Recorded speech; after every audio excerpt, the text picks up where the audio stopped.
ತಮ್ಮಂದಿರ ಇವರ ಆಚರಣೆ ನಿಮಗಾಗಿ ತಡವಾಗಿದೆ.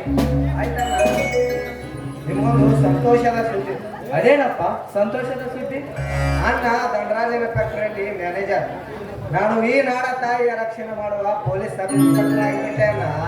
ಸಂತೋಷವಾಯ್ತಪ್ಪ, ಸಂತೋಷವಾಯ್ತು. ನೀವೆಲ್ಲ ನನಗೆ ಆಶೀರ್ವಾದ ಮಾಡಬೇಕು. ನಿಮ್ಮನ್ನು ತಮ್ಮಂದಿರಾಗಿ ಪಡೆದು ನನ್ನ ಜನ್ಮ ಸಾರ್ಥಕವಾಯ್ತಪ್ಪ, ಸಾರ್ಥಕವಾಯ್ತು.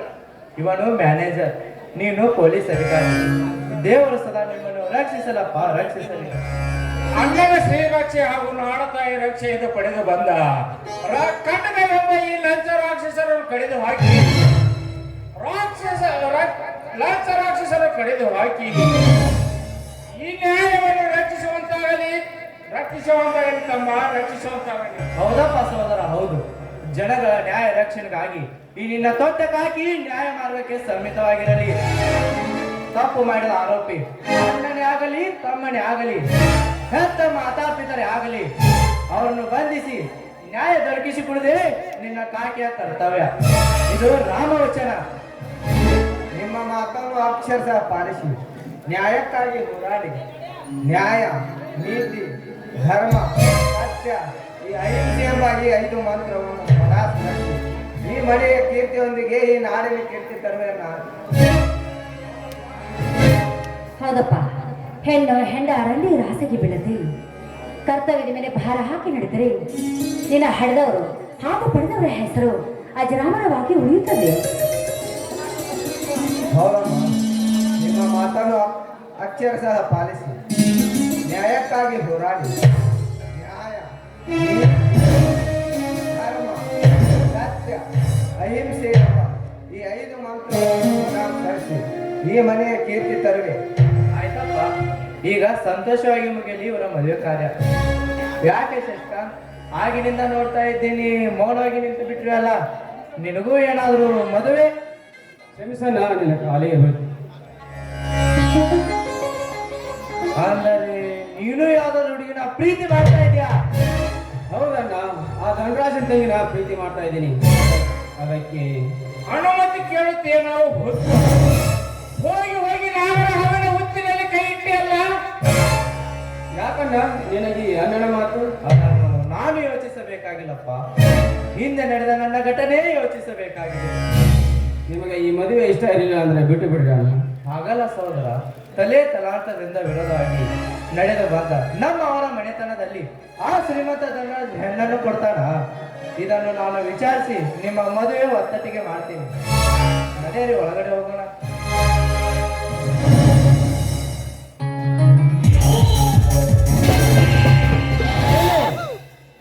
ಹಣ ಒಗೆದು ಖರೀದಿಸಿಕೊಂಡು ಹೋಗಲು ನನ್ನ ತಂಗಿಯನ್ನು ಬಜಾರ್ನಲ್ಲಿಟ್ಟಿರುವ ಹಣ ವ್ಯವಹಾರ ಬಗೆಹರಿಸಿ ವ್ಯಾಪಾರ ಮಾಡಬೇಕಾಗುತ್ತದೆ. ಹಿರಿಯಣ್ಣನಾದ ನಿನಗೆ ಆ ತ್ರಾಸು ಕೊಡಬಾರ್ದಂತ ಸ್ವತಃ ನಾನೇ ಬಂದೆ ನಿನ್ನ ಮನೆತನ. ಪರವಾಗಿಲ್ಲ ಶ್ರೀಮಂತರೇ, ಕುಳಿತುಕೊಳ್ಳಿ. ಅದೇನಂತ ವಿಚಾರಿಸಿಕೊಳ್ಳೋಣ ಇವರಿಗೆ. ವಿಚಾರ ಮಾತು ಹಿಂದೆ ನನ್ನ ತಂದೆಯೊಂದಿಗೆ ಮುಗಿದಿದ್ದೇ ಇದೆ. ಈಗ ನೀನು ಮರಳಿ ಮತ್ತೆ ನನ್ನ ಹೊಸ ಕನಸಿಗೆ ಒಪ್ಪುವುದಾದರೆ ಮಾತ್ರ ಈ ಮದುವೆ. ಆದರೆ ಇಲ್ಲ ಅಂದ್ರೆ ಏನ್ ಮಾಡ್ತೀಯ? ಇವರ ಪ್ರೇಮವೆಂಬ ಹೂಜೋಟಕ್ಕೆ ಬೆಂಕಿ ಹಚ್ಚಿ ಬಿಡ್ತೀನಿ.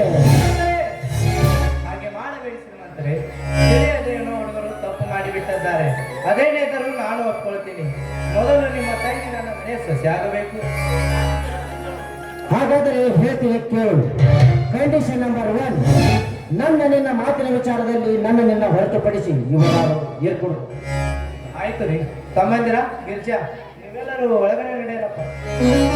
ಹಾಗಾದ್ರೆ ಹೇಗಣ್ಣ, ಈ ಧನರಾಜನ ಯಾವಾಗಲೂ ಮನೆ ಮುರಿಯು ಮಾತು ತೆಗೆದುಕೊಂಡರೆ ಎಲ್ಲ ನಡೆಯುವುದಿಲ್ಲ. ಇದು ಹಿರಿಯಣ್ಣನ ಆಜ್ಞೆ. ಮೊದಲು ಒಳಗಡೆ ಹೋಗು.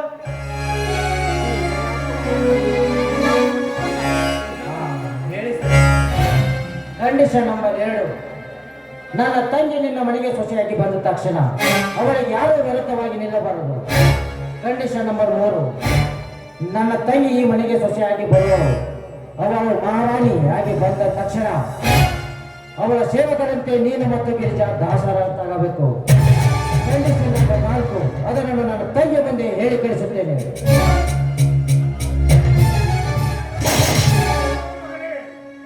ದೇವರ ಕಿರುವಡೆಯ ಅಣ್ಣನನ್ನು ನಿನ್ನ ತಂಗಿ ಸೇವೆ ಮಾಡತ್ಯ ಮಗನೇ.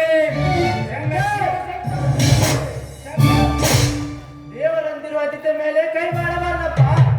ಕೈ ಬಿಡದಿದ್ದರೆ ನನ್ನ ಅಣ್ಣ, ನಿನ್ನ ಆಣೆಯನ್ನು ಹಿಂದೆ ತೆಗೆದುಕೊಂಡರೆ ಈ ಶ್ರೀಮಂತರು ಕೆಕ್ಕರಿಸಿ ಪ್ರಶ್ನೆ ಹಾಕುತ್ತಿರುವ ಧನಿಕರ ಕಾಲು ಹಿಡಿದು ಬಿಡುವೆ. ಲೇ ಶಂಕರ್, ಮಲಗಿರೋ ಸಿಂಹನ ಮೆಟ್ಟೆಬ್ಸಿಲ ತಟ್ಟೆಬ್ಸಿಲ ಮಗನ ಬೋಧಿಸಿದ್ಯಾ ಏನ ಬರ್ದಾಕಲ್ಲ ಬೀಗದ ಹಾಕುದ. ಏ ಶಂಕರ್, ನಿನ್ನ ದೃಷ್ಟಿಯಲ್ಲಿ ನನ್ನ ಕೋಳಿ ಹಾಗೆ ತಿಳಿದಿರುವೆಯ. ಮುಂದೊಂದು ದಿನ ನೋಡ್ತೇವೆ ನನ್ನ ಓಡಿ ಬೇಟೆ ನೀನೇ ಅಂತೇಳಿ. ಆ ಬೇಟೆಗಾರರ ಗುರಿ ಹೇಗೆ ಬತ್ತಿ ಮಾಡ್ಬೇಕಂತ ನನಗೆ ಚೆನ್ನಾಗಿ ಗೊತ್ತಿದೆ. ಮಿಸ್ಟರ್ ಧರ್ಮರಾಜ್, ನೀನು ಮೂಕರಾಗಿ ನಿನ್ನ ತಂದೆಯ ಕೋಶ ಕೇಳ್ತಾ ನಿಂತರೆ ನಿನ್ನ ಗಾಯ ಕೆಲಸವು ಕೈಬಿಡುವುದಿಲ್ಲ. ಕಂಡೀಷನ್ ನಂಬರ್ 4 ಅದನ್ನು ನನ್ನ ತಂದೆ ಮುಂದೆ ಹೇಳಿ ಕಳಿಸುತ್ತೇನೆ. ಸದಾ ನೀನು ಈ ಮದುವೆಗೆ ಒಪ್ಪುದಾದರೆ ಮಾತ್ರ. ಆಯ್ತು ಶ್ರೀಮಂತರೇ, ರಾಮದೇವತೆ ಸಾಕ್ಷಿಯಾಗಿ ನನ್ನ ಮಾತೇಶ್ವರನ ಸಾಕ್ಷಿಯಾಗಿ ನಿಮ್ಮ ಎಲ್ಲಾ ಕಂಡೀಷನ್ಗೆ ಒಪ್ಪಿದ್ದೇನೆ. ಹಾ, ಬೇಗ ನಿಮ್ಮ ತಂಗಿಯನ್ನು ಕರೆಸಿ ಈ ಮದುವೆ ಕಾರ್ಯ ಮುಂದುವರಿಸಿರಿ. ಹಾ, ತಮ್ಮಂದಿರ ಗಿರಿಜಾ ಎಲ್ಲರೂ ಬಂದರು. ಹಾ ಲೆಕ್ಕಾಚಾರಿ,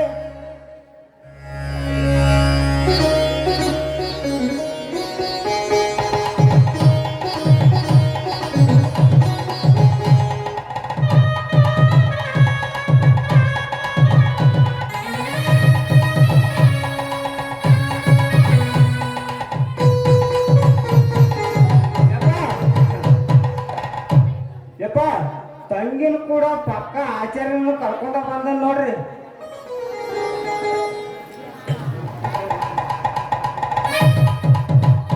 ಹಾ ಧರ್ಮರಾಜ್, ಇವರನ್ನೆಲ್ಲ ಜೋಡಿ ಜೋಡಿಯಾಗಿ ಅವರ ಸ್ಥಾನಗಳಿಗೆ ಕೂರಿಸಿರಿ. ವಧುವರರು ಹೂಮಾಲೆಯನ್ನು ಬದಲಾಯಿಸಿಕೊಳ್ಳಬೇಕು. ನಿಲ್ಲಿಸಿ. ಹಳೆಯನಿಗೆ ವರೋಪಚಾರ ಅಂತ ಐತಲ್ಲಿ ಚೈನ್ ಆಗ್ತಿದ್ದೀನಿ.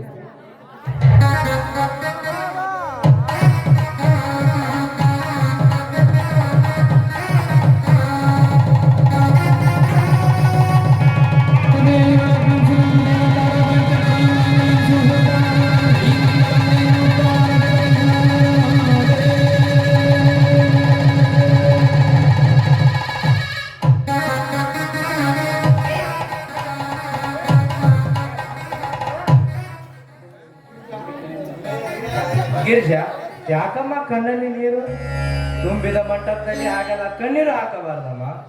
ಅದಕ್ಕಂತ ನಾನಿದ್ದೇನೆ. ನೀವೆಲ್ಲರೂ ಸುಖ ಸಂತೋಷವಾಗಿದ್ದರೆ ಅಷ್ಟೇ ಸಾಕು. ಎಲ್ಲಿ ನನ್ನಂತ ಹೇಳಮ್ಮ ನಿಮ್ಮ ಯಜಮಾನರ ಹೆಸರನ್ನ.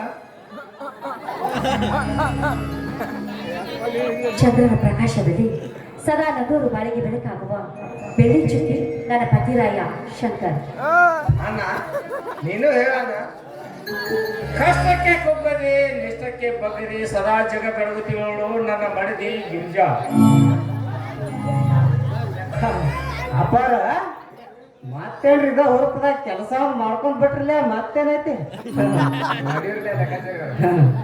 ತವ್ವಾರ ಹೆಸರ ಹೇಳ್ತೀರೇನು? ಹೇಳ್ದೆ ಶಿಷ್ಕಾದ್ರ ನೀತಿ ಜ್ಯೋತಿ ಸುನೀತಾ. ಅವರ ಅವರ ನೀವಟ್ ಹೇಳ್ತೇನು ಅಪ್ಪಾರ ಹೆಸರ ಹೇಳ. ಗುಣದಲ್ಲಿ ಗುಣಶೇಖರ್ ಶಶಿಕಾಂತ್. ನೀವೆಲ್ಲ ಹಿರಿಯರಿಗೆ ನಮಸ್ಕಾರ ಮಾಡಿ ಒಳಗೆ ನಡ್ರಿ. ಲೆಕ್ಕಾಚಾರ್ಯ ಅವರ ಊಟಕ್ಕತ್ತು ಏನೇನ್ ಮಾಡ್ಸಿರಿ? ಬರ್ರಿ ಆಚಾರ್ಯ ಅವ್ರ, ಊಟದ ಕೇಳಕತ್ತಿರ್ಲ ಲಗ್ನ ಮುಗಿಸಿಲ್ಲ ಊಟದ್ರಿ ಪಂಚ ಪಕವಾನ ಮಾಡ್ಸಿವ್ರಿ.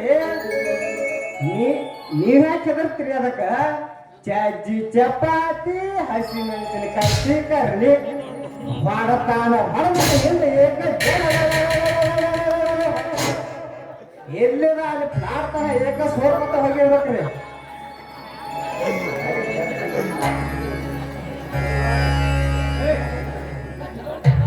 ಹಾ ಶ್ರೀಮಂತರೇ, ನೀವು ಒಳಗಡೆ ನಡೆಯಿರಿ, ನಿಮಗೂ ಊಟ ತಯಾರಿದೆ.